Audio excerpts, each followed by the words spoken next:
What's up, guys? This is the Boardgameroamer, and we're back with another video.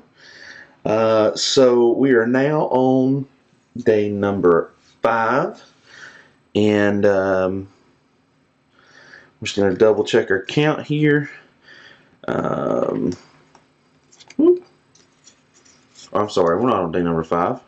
We completed day number 5. 2, 3, 4, 5. Yeah, we completed 5 days. So we're now going to tick on over to day number 6.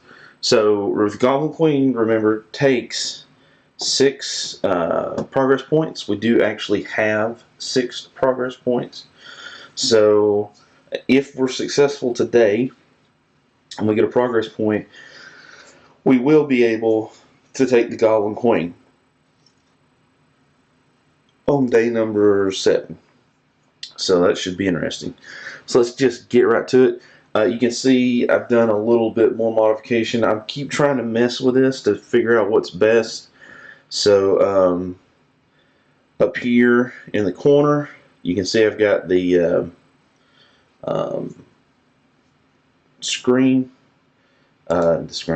the dice tray.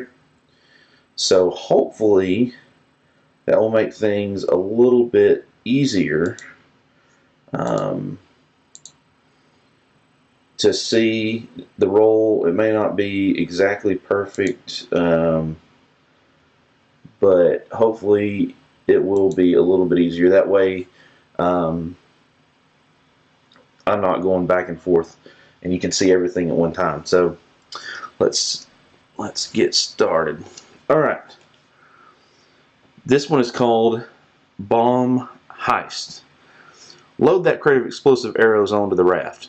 The goblins who crafted them must be off searching for more materials, but their loss is our gain. In no time, we're floating back down the river, a cache of valuable ammo in our possession. Don't get them wet or they're useless. As soon as the words are spoken, however, the familiar hisses of a school of Krellin, war cries from the shoreline surround us. Protecting the arrows might ease a future battle, but dumping them now would make dispatching these aggressors a whole lot easier. So, here's what we got. Protect the arrows. Or don't. It says BQ baddie points include 2 crowns. So this is the first time we've done this. Before battle, place a D6 on a gear lock starting position. And this is where it's going to stay. And this D6 is going to represent this cache of arrows. Anytime a gear lock starts their turn on this position, its dex is limited to 2. If position with D6 is not occupied by gear lock or ally at the end of any round, remove D6 from battle. So basically, if somebody's not sitting on wherever that position is going to be at the end of the battle, at the end of a round, then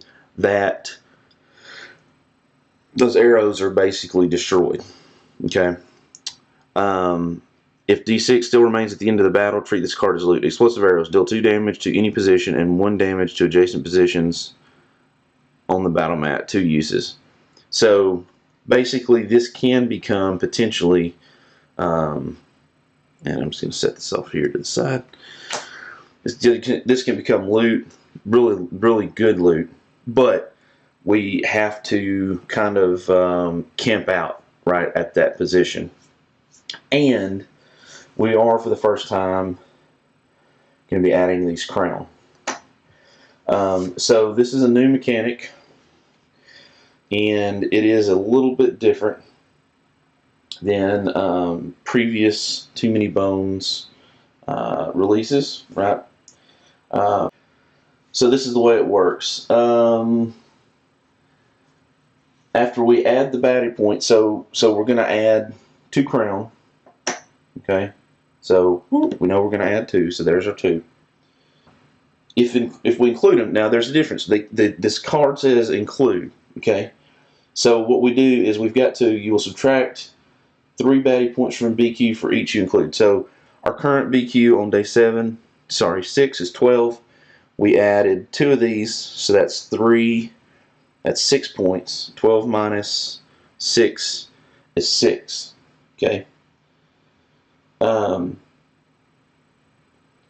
and these are actually going to go on top. They're going to go on top of the stack. So instead of having what normally would be 12 points, which would be 2 5s and 2 1s, and I've got the rule book over here to pull this up because, ooh, that was close. This is on page 16 of the rule book, okay? And then the mechs are actually kind of, they do something similar. It's not exact, but they do something similar. There are some specific rules for the crown. So the way they start, where they start, and all that's different. So we're going to go through all that. So we take 12. We have 2 of these. It said include. So 12 minus 6 is 6, which means we have a 5 and a 1, whereas normally we would have had 2 5s and 2 1s. Okay. So that's how that works. So we're going to take our 5 point. That was, remember, this dragon breacher, and a 1 point that we have not scouted. We're going to put the 2 3 3-point crown on top, and that is now, and let me actually just go ahead and move this kind of off to the side. It's not confusing. That is our stack, okay? And whenever it comes in, whenever these guys come in, we're going to roll a d6. Now, this does require the water raft side of the battle map. So we'll change that. There we go. So we're going to roll a d6, and wherever it lands, that's where it's going to go. Whatever number we roll, that's the position, and it's going to start off the mat. They're always going to stay off the mat, unless somehow we use something to force them to move, and then basically they have to move off the raft and be in one of these 6 side starting positions in order to be able to do anything. Okay. During battle, if they don't have a gear lock to target, they're going to move up in position. So for example, let's say that this unit here was in the 3 position, and our gear locks were, I don't know, this configuration. So they look at the beginning of their turn and they say, can I attack a gear lock? If they cannot attack a gear lock, they'll move to the next highest number position. So they're at 3. It's going to go to 4. And then it's going to evaluate and say, now can I attack a gear lock? In this case, it can't attack something, so it would attack Nightshade. But let's say that Nightshade was over here. Well, now it does not have anything to attack, right? Gear lock or ally. So it's going to roll its normal attack die, right? So let's just say, I don't know, let's just say it got 2 attack dice, and we roll it. Okay, so there's 2 hits, right? So what's going to happen is I'm going to take one of these chips, either obstacle chip or raft damage chip, the wreckage side. That's what this is, wreckage. And whatever position we choose that's adjacent to them, that's the raft, we're going to put that down. That position is now damaged. It costs 1 extra dex to move around that position, and they're going to keep doing that, right? They're all going to move, and if we ever have all 4 of these chips on there, we're done. Right, that's an automatic fail. So it kind of makes you have to, forces you to engage them. You can't just kind of leave them on their own and, you know, range them, for example. So it's pretty neat. I think it's really cool how they do that. So let's get everybody off here so we don't confuse. Well, I say so we don't confuse, so I don't confuse myself. course, we do have this stipulation, so we're going to let's decide where we want to place the arrows. And I'm not exactly sure how the timing on this would work, but in the interest of theme, I would assume that we would place this before we place ourselves or the baddies, because as far as the story goes, we wouldn't know, we wouldn't know where they were coming, so we couldn't strategically place the arrows, right?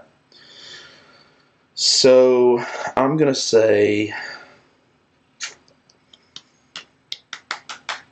and I'm actually going to use a different die, because it doesn't, all it is a marker, right? So we're going to use this. I'm going to say right here.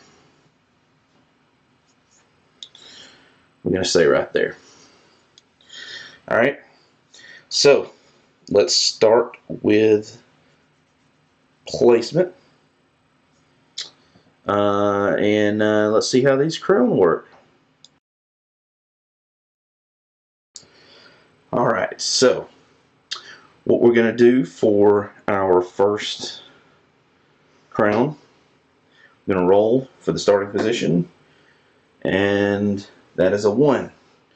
So let's take a look at what we got. So it is a crown skittish. It's kind of hard to see. It's any easier to see over here? No, not really. All right, it's a crown skittish, 5 health, 2 initiative, so it's pretty slow. Melee, 1 attack die with treasure and flee. So let's get it on the board. 2, 3. Put some off here. 4, 5. And it was at position number 1, which is this one. All right, and it has a speed initiative of 2. So treasure and flee. Treasure is interesting, and flee is actually kind of interesting too. So treasure. When this unit is defeated, place loot die on its position. So this is a new mechanic, all right? And I'll read you here in just a second what that means. Flee, because the loot die is new in Undertow. Flee. Remove this unit from the battle mat at the end of rounds 2 and 5. If this happens, closest opposing unit with a loot must discard 1. Now, what I find interesting about this is it says closest opposing. It doesn't say adjacent. So if he leaves, whoever's closest has to discard something. So, if the closest at this point is Duster, that wouldn't mean anything. If it was Stanza, we would have to get rid of one of our 2 loots. Alright, so the loot die that it is referencing. Like I said, this is a new mechanic. Let me find it in the book here. Doo-doo.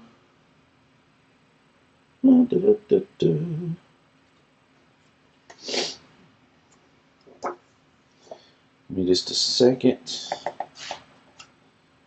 I just saw it.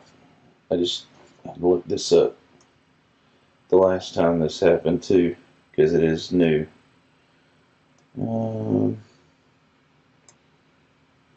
Trove loot, dangerous darts, loot die. If the loot die is on the battle mat, and that loot die looks like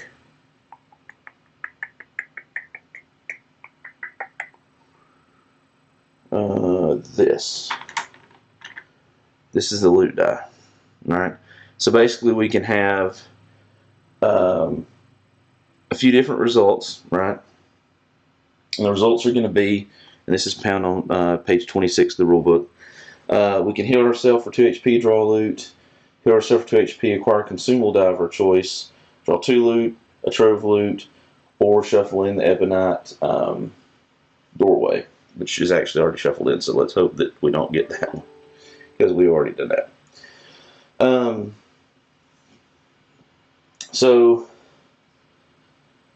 If it's on the battle mat, a Gearlock adjacent to wherever this is dropped, all right, so wherever the baddie was defeated, can spend a dex on their turn to pick up a loot die. And when we do that, we immediately roll it and get the results. In this case, healing and a loot or trove loot or whatever. Now, Gearlocks and baddies, the baddies and Gearlocks can still in that position, so it does not stop anybody from being on that position. So if it was here, for example, Stanza could pick it up if she was here. Stanza could pick it up if she was here. We just put it on top to note that it's still there. And then whenever she picked it up, we would roll it, and this would add the Ebonite doorway, for example. So that's how the loot die works. Okay.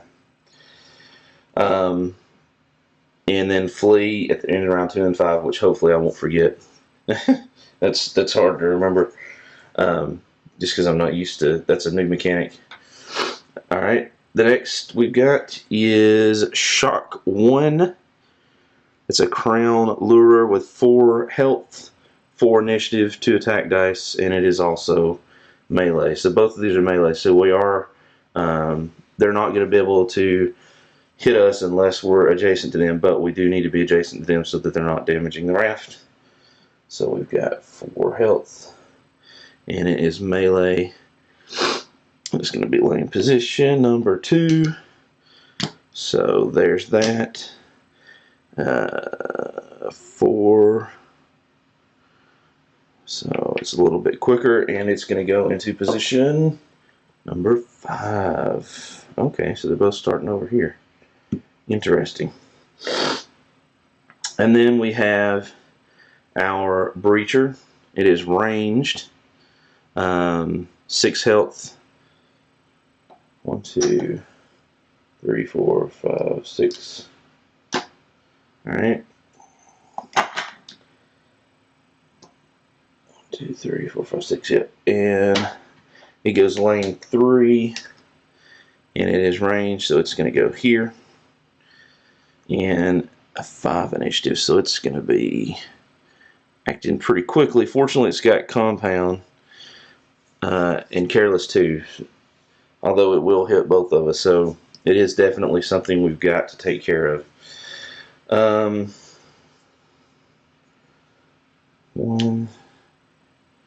So just move over. Okay, just trying to evaluate something.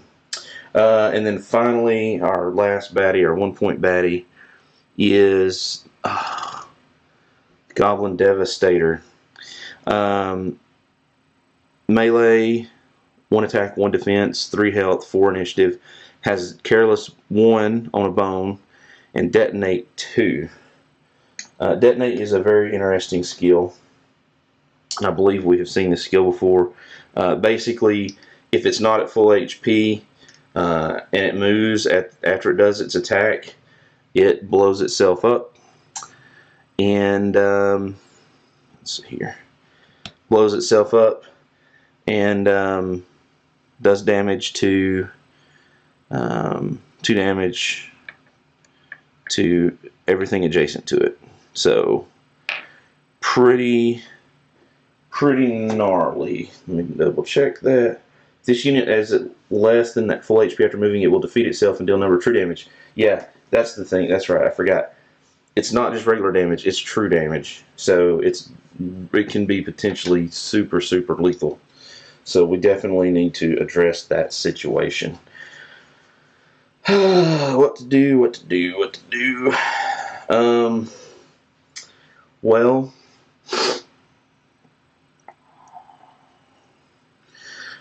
wow, really kind of at a quandary. Oh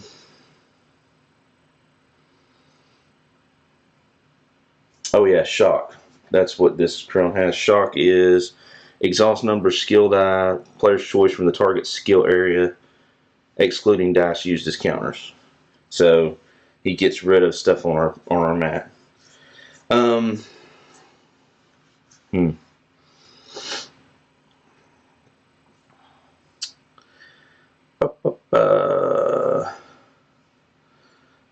going to see. Give me a second to think about this, and I will see you in a moment.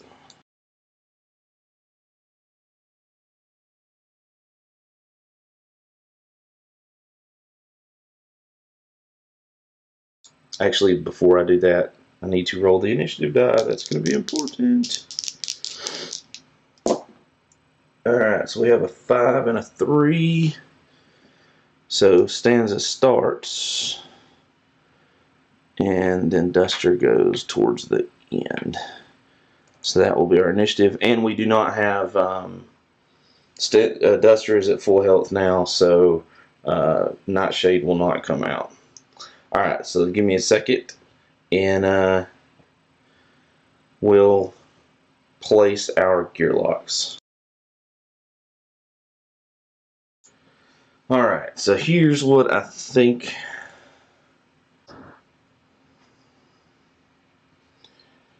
I really want to hold on to this, to that arrows, because that's huge. That could be huge help. So I'm gonna play Stanza, I think, here and Duster here. Number one, I put Duster here because I can start anywhere on the battle mat, so I can even start here. I can put a bleed here to try to get rid of this breacher as quick as possible, especially since it's got compound. The detonator is only 1 attack, 1 defense, so it's not huge, and if it does roll a bone, it won't damage itself, but I can keep it engaged. Now, that's going to mean on the very first turn that one of these two positions is probably going to take damage.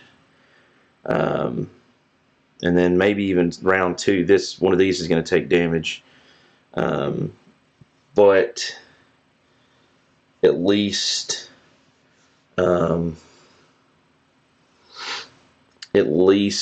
we won't take too many, and Duster will be able to kind of kite, live long enough to get some bleed on here, and then we can hopefully burn that one down, and then maintain the engagement on this one, and then with the buffs and hopefully Nightshade coming out, we can get rid of these other ones pretty quick. So that's the theory.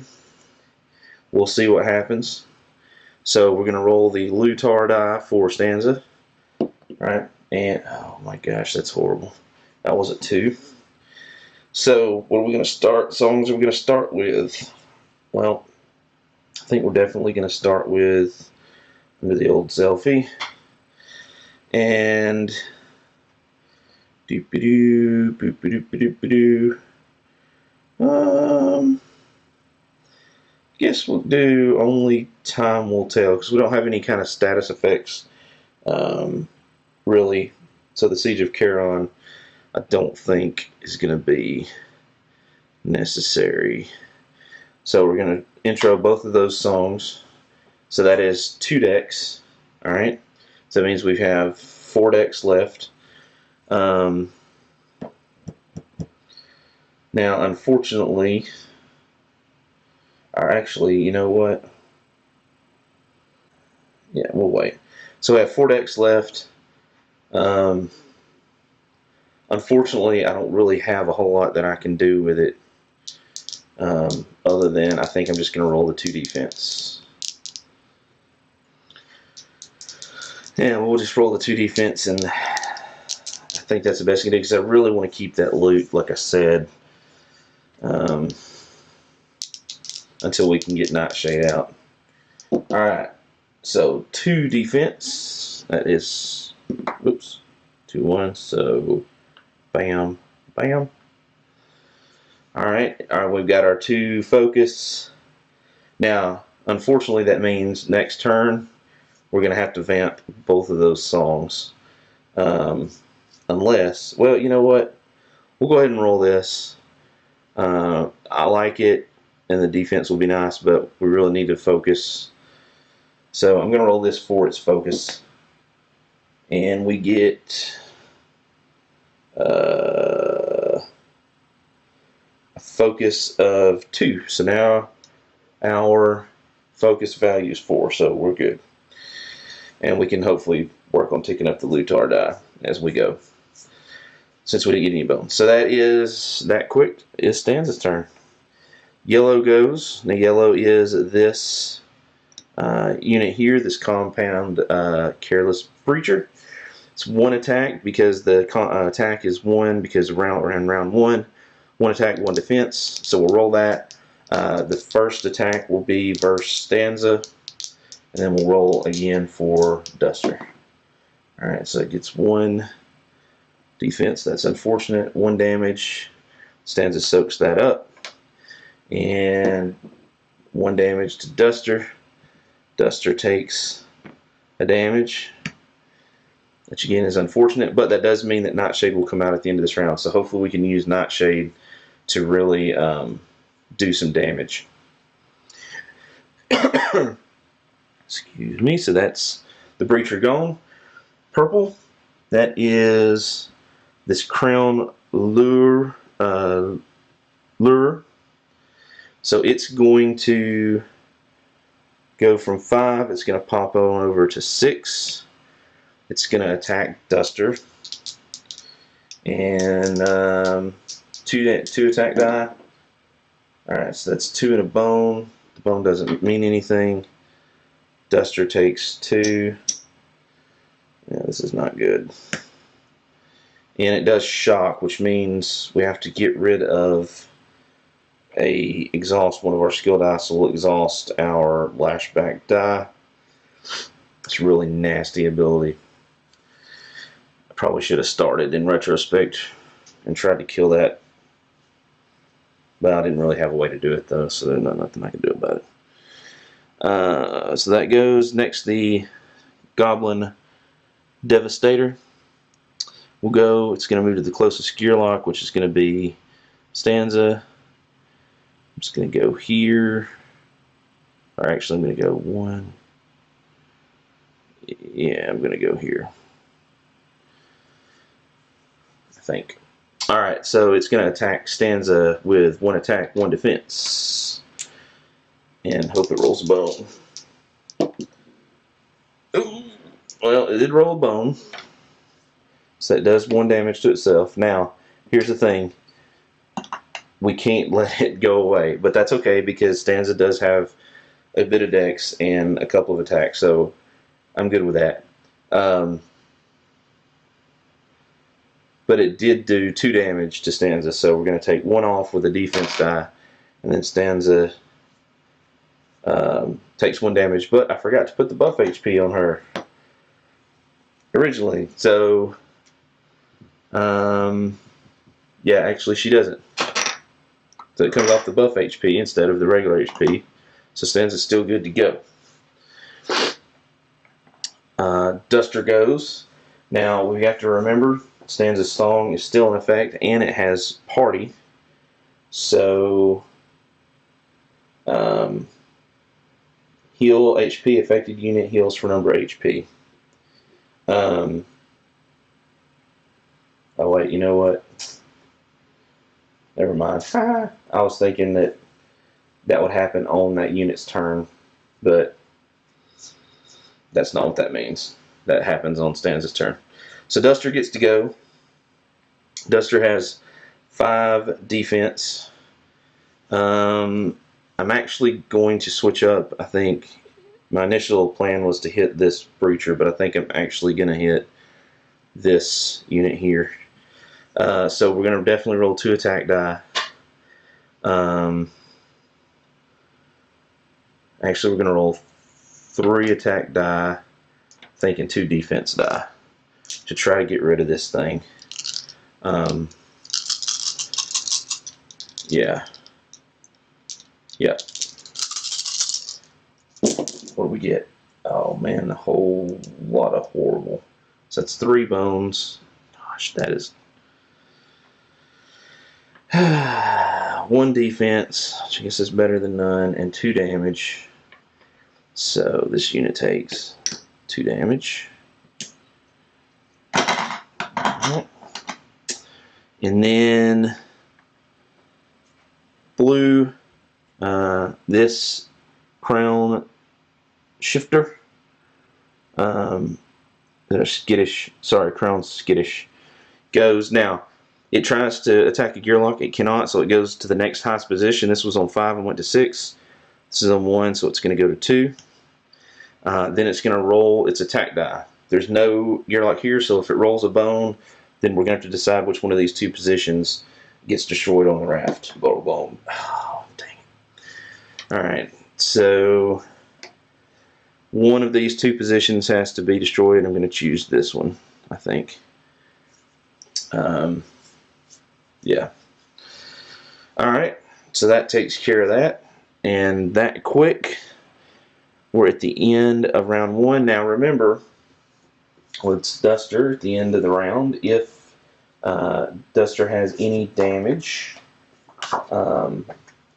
Nightshade comes out, right? So it's going to come out now. And here's the thing, here's the cool thing. We can place it anywhere.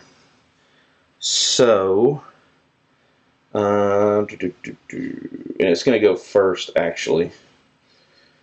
So I think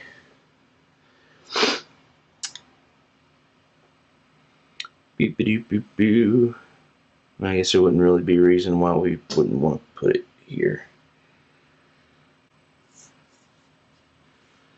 Although we could definitely use backstab on this guy if we put him over here. But it probably would save Duster. So yeah, we're going to go right there. So at the end of the round, before we start the next round, Nightshade comes out. We're going to put him right there. His initiative die comes to the top of the initiative meter. So you will go first. Right? Cool. Now, I will note, at the end of this round, if this isn't killed, we're potentially going to lose one of these loots. Now, I don't really want to lose either one of them, but if I had to, I would lose Simple Snare. That would probably be what I did. So, starting round 2, Nightshade goes. We're just going to do 2 attack versus the Crown Lure. Try to get rid of it. And 3 damage. Alright, plenty damage. So it takes out the lure. Wham, bam, thank you, ma'am. So this lure is gone. Which is great because now it can't mess us up with that shock. And that comes out. Stanza's turn. So the first thing that has to happen with Stanza is we have to advance or vamp or exhaust our songs. So under the old Zelfay, section 2, everybody heals 1. Well, we really only have the Goblin Detonator that's done 1 damage to itself, but I think it's probably worth it. So we'll go ahead and let that advance so that Duster gets the health back, and then we advance our only time will tell to the next side. That is the revive. So it's not necessarily going to help us this turn, but it will lead potentially to a 2 health regen, or 2 health for everybody when we go to the next section. So beginning, everybody heals 1.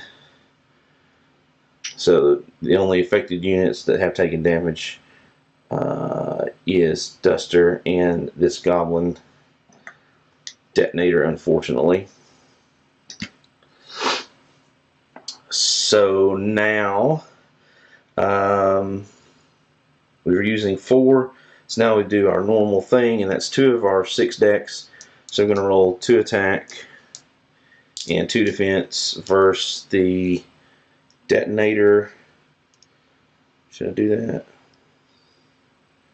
Or 1 defense? Actually, I'm going to roll 1 defense, and I'm going to roll the axe blade to try to get rid of this detonator. Yeah. Alright. So we have 2 damage and a bone. So we'll put the bone here for now. We have 2 damage, and then actually 3 damage and a poison 2. So 1, 2, 3 damage, it only leaves it with 1. And a poison 2, which is awesome. That means it's going to kill itself on its next turn. That's Stanza, and that is exhausted. And also, we're going to go ahead and use this tune-up, because we might as well, to tune up our Lutar to go from 3 focus to 2 focus, so we now have a total of 5. Alright, and the Breacher goes next. We are in round 2, and it already has a defense die up, so we're going to roll our attacks. The first one will be versus Stanza. And wow, does 3. Holy crap. 1, 2, 3. That smarts. And versus Duster. Only 2. 1 is blocked with the defense. And then basically Duster takes the one he just gained. Now that's horrible. Alright. At sim turn, the green goes. Well, this takes 2 poison damage, which is enough to kill it. So, wham, bam, thank you, ma'am. Going away. And the green comes off. So then it's Duster's turn. With 6 decks, Duster is going to roll 3 attack. Duster is going to roll. Yeah. Gonna roll the bleed. That's 4. And then 2 defense. So go ahead and put a bleed on this Breacher. Alright. And here we go. What do we get? Oh my gosh. A whole bunch of bones. Again. That is so frustrating. Okay. So we have a defense. We have 2 damage. We have 2 bones. So bone, bone. Well, now this is interesting because we could get our innate +1. I think we're going to do it. I think we're going to spend all of our bones, including this, and all of these, to flip us over to our innate +1 side. No, no, no, no, no, I'm not going to do that.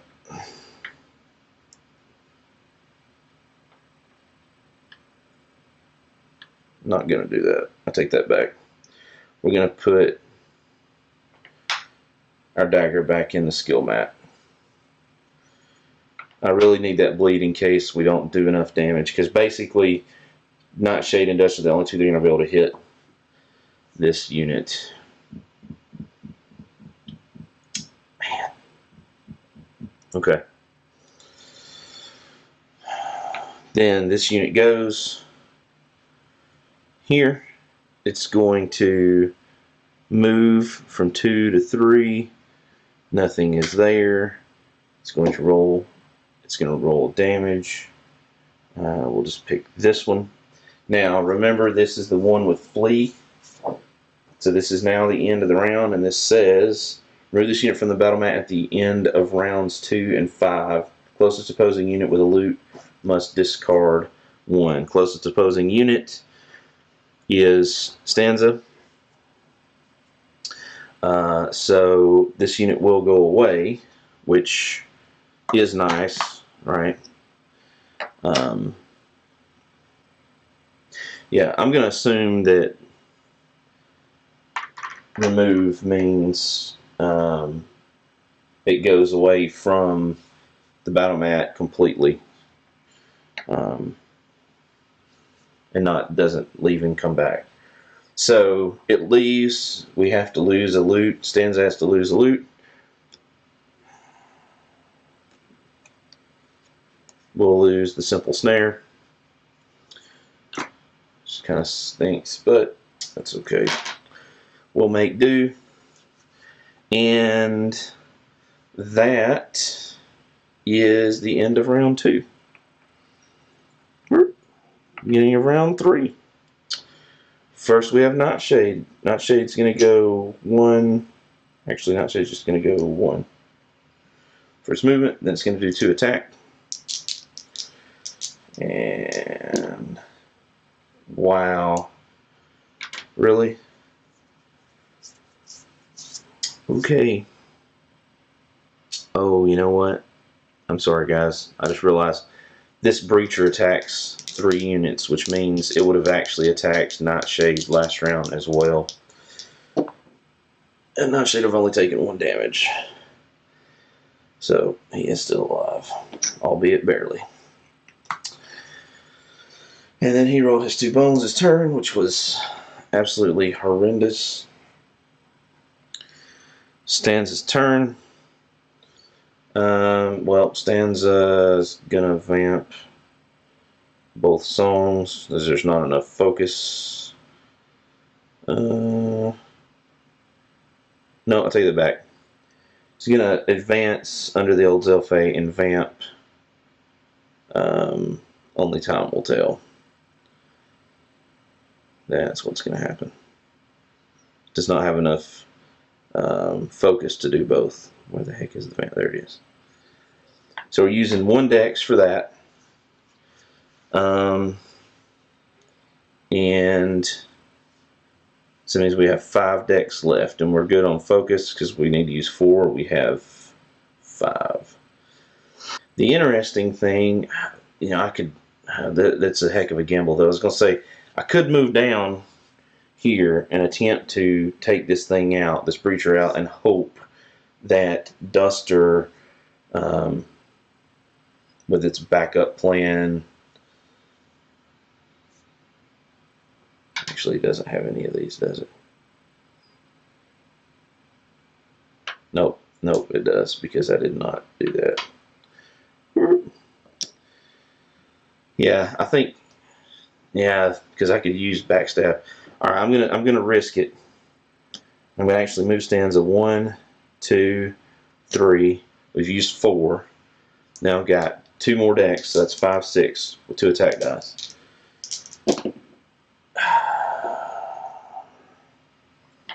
Okay, so we removed that.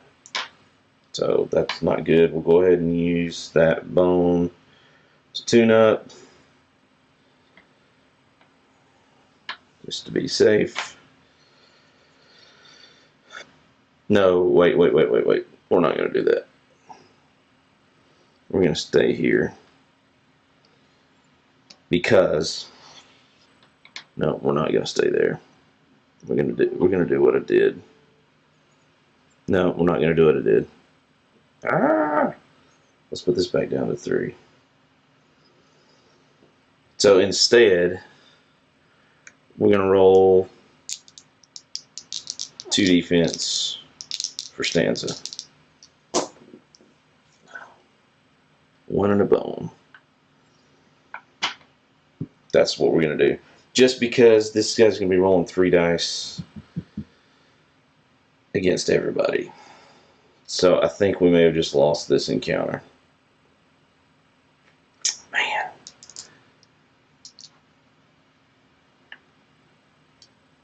Alright.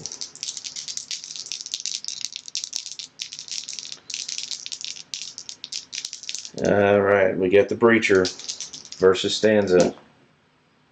Are you kidding me? 5. So that's 1, 2, 3, 4. We're out of health.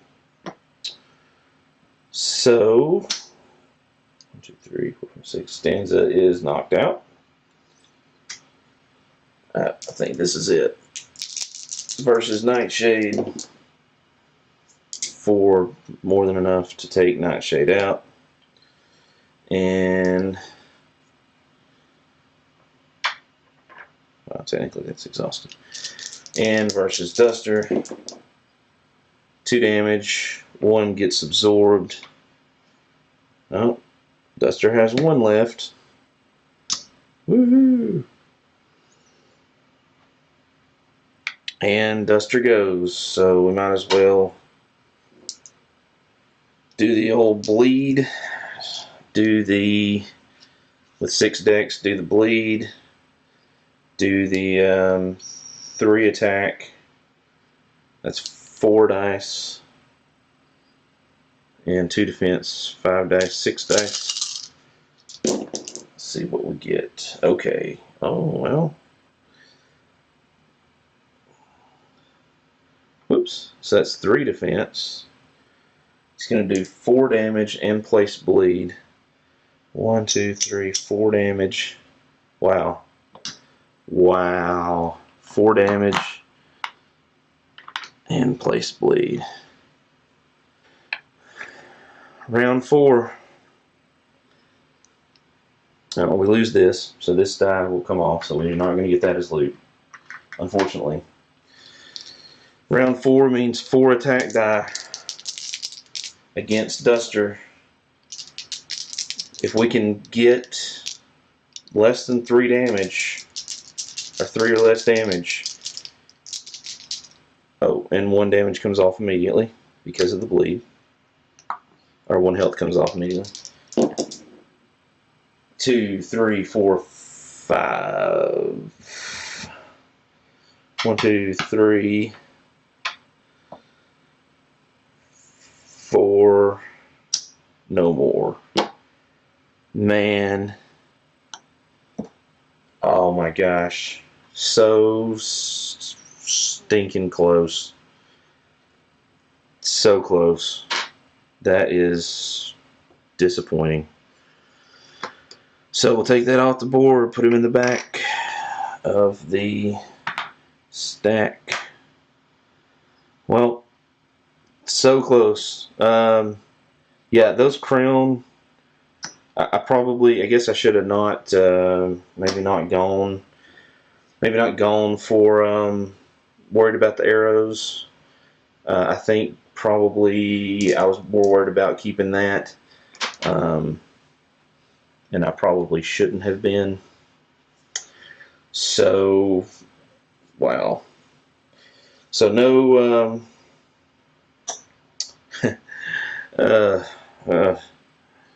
and I could have potentially had, yeah, that was just a comedy of errors on my part. I could have potentially had the upgrade, an 8+1. Okay, well, I don't get anything from the day. We go to the end of day, trade loot. I'm not going to do that.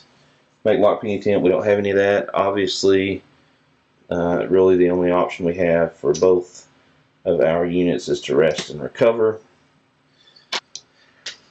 Alright, so there you go. There's day 6. So close. If I had went ahead and put the bleed on, I probably should have went ahead and done that earlier. That would have gotten rid of the breacher, most likely, or just sacrificed and moved Stanza to hit it and potentially put a bleed on it. That's what I should have done. So if I had to redo that, that is what I would do. But I'm not going to redo it. That's the way it happens. So unfortunate, but we will survive, hopefully. And we will survive to see you guys on day 7 in the next video. I'm the Boardgameroamer.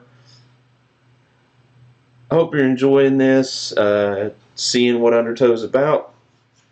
Thank you guys for watching. Thank you guys for subscribing. And I will see you, ladies and gentlemen, in the next video. Bye, guys.